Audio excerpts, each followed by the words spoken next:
대사작용 자체를 망가뜨리면서 시력 저하가 돼서 실명까지 가게 만드는 질환이에요. 그래서 조기 진단이 중요해요. 조기 진단이 중요한 안과적인 대표적인 질환이 있죠. 녹내장, 황반변성이에요. 안녕하세요. 안과박원장 박성진 원장입니다.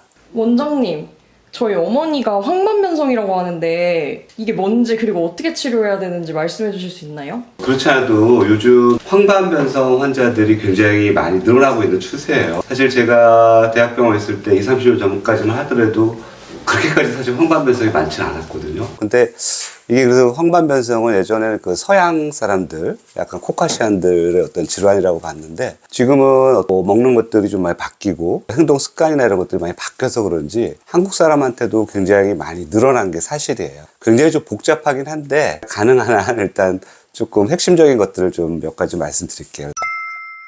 우리가 보통은 황반변성은 여러 가지가 있는데 그 중에서 오늘 말씀드릴 건 이제 연령 관련돼서 생기는 황반변성에 국한해서 저희가 말씀을 좀 드릴게요. 이걸 정의를 하면은 의학적으로 굉장히 복잡한 얘기들을 많이 해야 되거든요. 그냥 간단하게 일반 사람들이 알아듣기 쉽게 말하면 눈에 여러 가지 층이 있는데 눈 뒤쪽에 바깥층에 어떤 변성으로 인해서 시력이 저하되는 질환이다, 병이다 이렇게 생각하시면 돼요. 뭐 간단하죠. 그러면 이 눈의 바깥층이 어떤 거냐? 이게 복잡해요. 광수용체 세포, 망막 색소상피, 브루크막, 맥락막 모세혈관 이런 것들을 다 눈의 바깥층이라고 좀 보거든요. 이곳이 이제 해부학적으로 어떤 모양을 하고 있냐면 제가 보여드릴게요. 이게 눈이거든요. 이 부분을 잘 보는 거예요. 여기가 이제 망막이거든요. 여기 이쪽에 노랗게 보이는 부분이. 그리고 뒤쪽이 이제 맥락막이고, 그것도 하얗게 보이는 부분이 이제 공막이라고 하는 건데, 요걸 확장을 할게요. 이렇게 보이는 거예요. 보이시죠? 그러면 이것도 망막만 한 10층 정도가 되고요. 여기 맥락막도 한 그 3층 정도가 돼요. 그 사이에 또 브루크막이라는 거 있고, 망막의 색소상피라는 것도 있고, 여기 공막이 있고요. 그래서 요거를 또 확장을 해 볼게요. 그래서 이제 바깥층의 해부학 망막 보는 거예요. 여기서 이제 보면은, 요게 이제 망막의 광수용체 세포 중에서 디스크라고 해서 빛을 받아들여서 신호를 보내기 시작하는 시작 부분이라고 생각하시면 돼요. 이게 그래서 광수용체 세포의 말단 부분이고요. 그것이 여기 점박이 세포 보이시죠?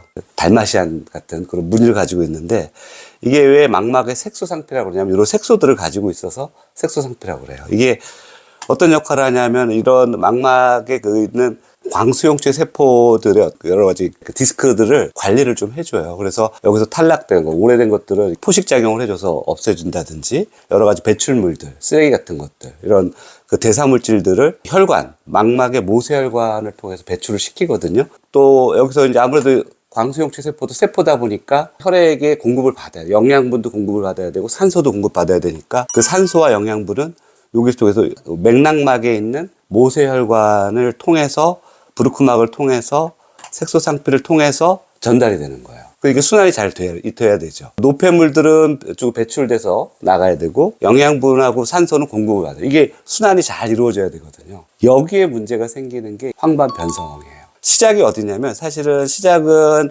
여기 브루크막이라고 하는 곳이 있어요. 망막의 색소상피랑 모세혈관, 맥락막의 모세혈관 사이에 여기 얇은 막이 있는데 여기에 지방이 축적이 되는 그런 질환이 생기는 거예요. 그러면 어떻게 되겠어요? 여기가 막히게 되니까 산소 공급도 안 되지, 영양도 공급 안 되고 노폐물도 배출이 안 되잖아요. 그러면 이렇게 순환이 깨진단 말이에요. 그러면은 이렇게 산소 공급이 안 되거나 혈액 공급이 안 되면 정상적으로 세포들에서는 혈관 신생인자라고 해서 내피세포 혈관 신생인자를 방출하게 돼 있어요. 그 신호를 여기서 어떻게든지 받아서 여기서 막 혈관들이 막 자라들어 나가는. 그게 이 안에 국한되면 상관이 없는데 이게 이 브루크막이라고 하는 걸 뚫고 여기에서 증식을 해서 커지게 되면은 문제가 돼요. 근데 보통 사람들이 생각하기에는 아니 혈액이 부족해서 여기 혈관이 생기면 좋은 거 아니냐 이렇게 생각하잖아요. 글쎄요, 그게 일반적으로 생각하면 그렇게 좋은데 왜 안 좋냐면 이렇게 뭐 급하게 급조된 신생혈관들은 굉장히 허술해요.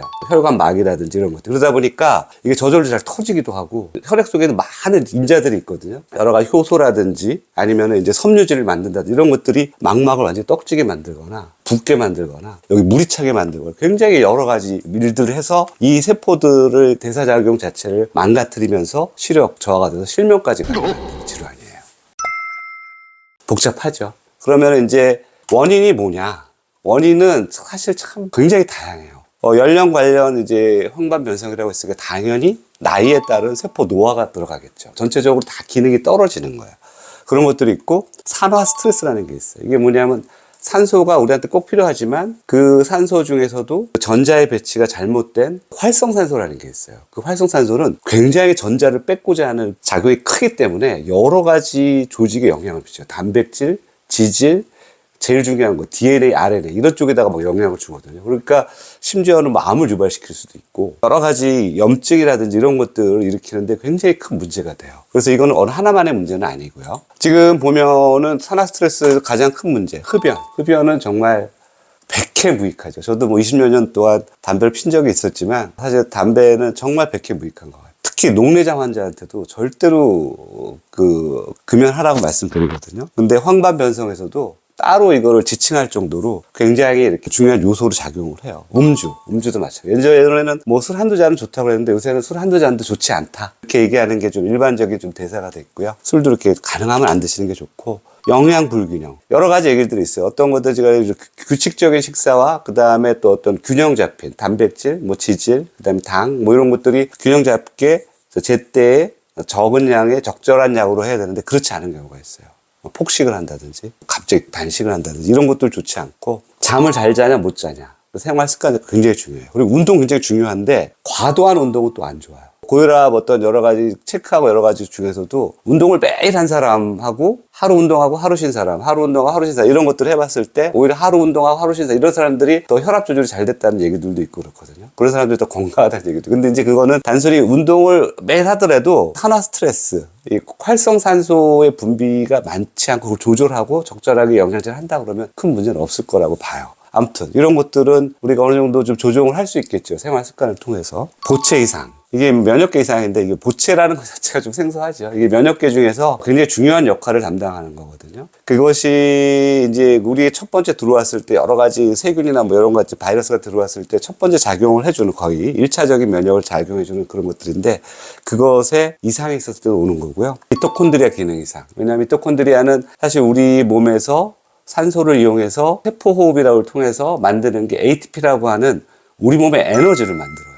그렇기 때문에 미토콘드리아 이상이 생기면은 이거 세포 자체가 생존하기 힘들어요. 자가 포식작용이라는 게 뭐냐면 아까 제가 잠깐 말씀드렸는데 여기서 여기 망막 색소상피가 여러 가지 기능들 중에 대사물질을 처리하기도 하지만 여기에 있는 광수용체 세포의 여기 그 디스크라고 하는 것들이 오래된 디스크들을 제거하거나 이런 거 아니면 이제 죽은 광수용체 세포 같은 것들을 탐식하는 작용을 해야 되거든요. 이게 안 되면 어떻게 되겠어요? 막 쓰레기가 쌓이는 거나 마찬가지거든요. 그렇게 되면은 염증 문제가 생길 수가 있고 그래요. 또 유전적인 거. 이건 정말 뭐 어떻게 할 수 없는 거죠. 유전적인 거. 고혈압도 사실은 이게 하나의 원인이 돼요. 그래서 요거 없다는 거 알고 계시고요. 근데 이걸 알면서 우리할 수 있는 건 이런 것들 조종하는 거, 그 다음에 어떤 약 같은 거 잘 조종하는 거, 이런 것들 좀 필요할 것 같아요. 얼마나 많이 생기느냐? 초기 황반변성은 40세 이상에서 거의 한 13% 이상이 생긴다고 그래요. 꽤 많죠. 근데 그거는 위험하지 않아요. 그냥 두루젠이라든지 뭐 이런 것도 좀 있는 정도이기 때문에 이게 뭐 두루젠이 있습니다라는 것 같고 황반변성이 이런 건 아니에요. 자신의 말기, 후기, 습성 이런 게 굉장히 중요한 거거든요. 이게 한 1000명에 한 3명? 아니면 100명에 1명꼴로 생긴다고 그러거든요. 이런 경우는 좀 안 좋은 거예요. 그러니까 크게 나누면은 건성과 습성 타입으로 나누거든요. 대부분은 건성이에요. 망막에 두루젠이라든지 이게 노폐물들이 쌓이는 거거든요. 망막 습성 위축 같은 걸 써 90% 차지하지만 시력 상실을 유발하지는 않기 때문에 위험하지는 않아요. 하지만 이것이 습성으로 넘어갈 확률이 있기 때문에 3개월이나 6개월마다 한번 체크를 받아야 돼요. 저희도 그런 환자들이 굉장히 많이 있고 뭐 한 10년 동안 계속 잘 유지가 되는 사람들이 대부분이에요, 사실은. 그리고 습성은 이게 좀 안 좋아요. 이건 이제 혈관들이 이제 자라 들어오기 시작하는 거거든요. 그래서 면성의 10%를 차지한다 그러는데 신생혈관이 자라 들어가서 이런 것도 약간 막 터지고 다시 또 생기고 막 터지고 막 이러면서 눈을 완전히 떡지게 만드는 거거든요. 이런 것들은 여러 가지 치료가 필요해요. 실명까지도 초래할 수가 있기 때문에. 예방부터 말씀을 드릴게요. 아까 말씀드렸죠. 담배 피우면 안 돼요. 담배는 제발. 끊으셔야 돼요. 그리고 이제 망막학과에서 추천하는 이제 RH2라고 하는 이제 그 어떤 영양소들이 좀 있어요. 원래 RH1이 있었는데 이제 그 차이점을 제가 말씀을 드릴게요. 그래서 비타민 C는 약간 고용량으로 드셔도 어느 정도 괜찮아요. 물론 이제 그 신장 결석이나 이런 것들이 생기지 않는 사람에 한해서, 그다음에 비타민 E, 이게 둘 다 항산화제거든요. 그러니까 이런 것들이 있고, 아연, 구리, 그리고 루테인, 우리 루테인 많이 듣죠. 루테인이라고 하는 것 자체도 이제 우리 색소나 이런 것들이거든요. 망막 색소 상피를 유지해주고, 그리고 지아잔틴 이런 것들이거든요. 근데 예전에는 뭐가 들어갔었냐면 두 가지 대신에 베타카로틴이 들어갔어요. RG1에서. 베타카로틴이 뭐냐면은 어떤 당근이라든지 뭐 이런 뭐 귤이라든지 이런 쪽에 약간 주황색이나 뭐 노란색 계통의 그 식물에 많이 들어있는 어떤 영양소예요. 그것이 만약에 반으로 분리가 되면 비타민 A 같이 그런 것들이 형성이 되는 거거든요. 그런 경우 어떤 게 있냐면은 황반 변성이 생기는 것도 예방을 할 수가 있고, 그런 경우 사실 이제 뭐 황반뿐만 아니라 건조증이라든지 아니면 이제 망막의 어떤 다른 그 시세포라든지, 실제로 비타민 A의 그 레티날이라고 하는 성분 자체가 레티날, 레티놀, 레티로이드 이렇게 부르거든요. 비타민 A를. 근데 그런 것들이 광수용체 세포에서 빛을 수용하는 데 도움이 되는 어떤 영양소이기 때문에 그런 것도 있었는데, 왜 빠졌냐면은 담배를 많이 피는 사람한테서 베타카로틴을 고용량으로 복용을 했을 때 폐암이 좀 생기는 많지 않은데, 그것 때문에 빠지게 됐어요. 그걸 대체하는 루테인과 지아잔틴이 좀 들어가는 것 같고, 그래서 이게 중기에서 말기로 전환되는 비율을 많이 감소해 주기 때문에 시력 상실 가능성도 한 25% 정도 감소해 주거든요. 그래서 저희가 처방을 해줘요. 그러면서 저희가 오메가3도 같이 저희가 처방을 해주고요. 그리고 저지방식이라든지 뭐 지중해식 식단 이렇게 하라는 거거든요. 그러니까 저지방식은 이제 뭐 포화지방산이 들어가 있는 음식들을 좀 적게 먹는 게 좋지 않을까 이렇게 얘기를 하는데, 글쎄요, 저는 이제 이게 이제 일반적으로 이제 의사들이 권하드는 거고, 저는 개인적으로 좀 약간 좀 다른 생각을 가지고 있는데 그거를 좀 저기 다시 설명을 드릴게요. 지중해식 식단이라는 게 결국은 이제 뭐 생선이라든지 단백질이라든지 아니면 채소라든지 뭐 지방 자체도 뭐 올리브유 같이, 신선한 올리브유 같이 약간 불포화 지방산이 있는 것들을 많이 먹자라는 거거든요. 그래서 그런 것들이. 근데 이제 사실 우리가 너무 이렇게 1차원적으로 생각하면 안 돼. 우리는 만약에 뭐 포화지방산을 먹으면 그게 바로 눈에 가서 아니면 혈관에 가서 낀다고 생각하는데, 사실 그거는 조금은 대사 과정을 잘못 이해하는 건데, 저 개인적으로는 그 포화지방을 덜 먹는 것보다 더 중요한 게 당을 너무 많이 짧은 시간에 복용하는 게 안 좋다는 생각이 더 들어요. 탄수화물을 너무 짧은 시간에 과량으로 하게 되면 인슐린이 분비가 되면서, 인슐린 작용이 뭐냐면 지방 자체를 축적시키는 역할을 하거든요. 동시에 지방 분해를 억제를 시켜요. 그렇게 되면 우리 몸에 지방이 많이 있는데도 불구하고 내가 막 단 케이크나 막 초콜릿 잔뜩 먹으면 지방이 분해가 안 돼요. 그렇게 되면 그 지방이 지방들이 좀 더 많아서 혈관으로 누출되거나 그러면서 막히거나 영양이 되는 거기 때문에, 제가 봤을 때는 당 조절을, 탄수화물 조절하는 것이 더 중요하지 않을까 하는 생각이 들고요. 대신 탄수화물을 안 먹을 수는 없어요. 저도 사실 저탄고지를 해봤는데 6개월 하니까 너무 많이 빠져가지고 저는 당을 적절한 양을 먹는 대신 적은 양을 여러 번 나눠서 먹어요. 갑자기 탄수화물이 혈당 수치가 높아지지 않게끔. 왜냐면 혈당 수치가 높아졌을 때 인슐린이 많이 분비가 되는 거기 때문에, 인슐린이 굉장히 좋은 역할을 많이 하지만 지방 대사를 억제하는 그런 효과가 있기 때문에 오히려 탄수화물을 줄이는 게 더 좋지 않을까 하는 제 개인적인 생각이에요. 그럼 황반변성의 치료는 어떻게 하느냐? 그러면은 여러 가지가 있어요. 레이저 광고주들도 있고, 광역학 치료라는 것도 있고, 항체 주소라는 게 있어요. 근데 레이저 광응고술은 요즘은 거의 안 해요. 왜냐하면 황반변성이 생기는 거 굉장히 중요한 부분이기 때문에 그거 자체가 망막의 중요한 부분을 손상시킬 수가 있어서 요즘은 거의 안 하는 걸로 알고 있고요. 그 다음에 광역학 치료는 이제 특수한 광감각 물질을 주사한 다음에 저용량의 이제 레이저를 해줘서 딱 그 신생혈관만 제거하는 그런 역할을 하는데, 이것도 약간 후유증 같은 것들이 있어서 많이 안 하는 걸로 알고 있어요. 왜냐하면은 항체 주사가 이제 만들어져서, 이게 뭐냐면은 신생혈관을 만드는데 혈관 내피세포 성장인자라고 하는 것이 많이 분비가 돼서 그게 신생혈관이 생기는 거거든요. 근데 그것을 억제해 주는 거예요. anti-VEGF라고 얘기를 하는데 그게 여러 가지가 있어요. 그리고 그 효과가 마치 이런 두 가지 효과를 합친 것만큼의 효과가 있기 때문에 요즘 많이 있고, 요즘은 그게 다양한 종류들이 많이 나왔어요. 이게 지금 제가 그 강의를 들었던 것 중에서 이거 복사를 하느라고 좀 흐린데, 이제 최초로 나왔던 게 이게 그 아바스틴이라고 해서, 이게 요 항체예요. 이게 항체 모양이거든요. 여기 보시면은 요 항체 중에서 이게 FC 포션, 여기 FAB 포션이라고 하는 거거든요. 그 중에서도 여기가 이제 베리에블 포션이라고 그래서 여기가 이제 그 항체하고 혈관 내피세포 신생인자를 억제해주는 요런 부위가 있는 거예요. 우리가 눈에 주사하는 양은 제한돼 있어요. 한 0.05cc거든요.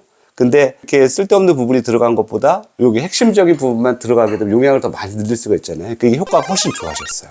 이런 것들이 있고, 그거하고 또 약간 변형된 형태인데 아일리아라고 하는 건데, 이건 애플리버 세트라고 그래서 요거는 좀 항체의 개념은 좀 아니고요. FC 부분은 있는데, 이 부분은 뭐냐면 혈관 내피세포에 있는 수용체라는 게 있거든요. 혈관의 그 내피세포 성장인자를 이렇게 딱 붙잡아서 그 신호를 가지고서 막 혈관을 증식시키는 인자인데, 그 부분만을 따로 복사를 해놔가지고 붙여낸 거예요. 그래서 요게 사실은 굉장히 그 부착력이 높기 때문에 요거 굉장히 많이 쓰고 있죠. 요 두 가지를 많이 쓰고, 요즘 최근에는 아까 얘기했던 요게 AB 포션 중에서도 요 베리에이블 포션만 따로 빼놔서 비오비라고 하는 또 새로운 약이 좀 개발이 됐어요. 굉장하죠.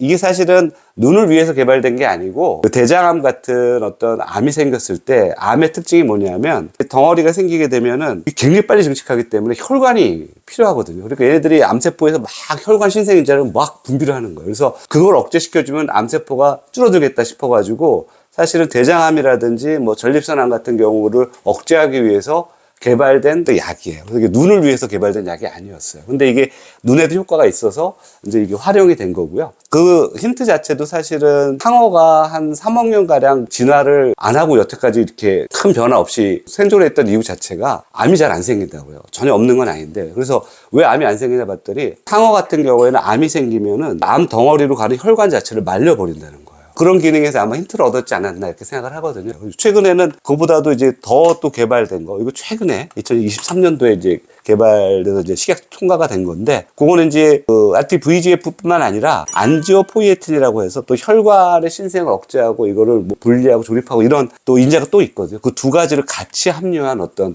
항체가 또 만들어져서 이게 아마 굉장한 어떤 효과를 주지 않을까 이렇게 생각을 하는 거예요. 지금은 아무튼 굉장히 좋아졌는데, 이제 아쉬운 건 뭐냐면 이런 치료를 한다고 해서 시력이 막 좋아지냐? 그렇진 않아요. 좀 안타까운 게, 백내장 수술은 하면 바로 다음날 좋아지잖아요. 근데 이거는 좋아진다는 개념보다 나빠지는 속도를 늦춰준다고 생각해요. 녹내장하고 비슷하죠. 그래서 조기 진단이 중요해요. 그 조기 진단이 중요한 안과적인 대표적인 질환이 있죠. 녹내장, 황반변성이에요.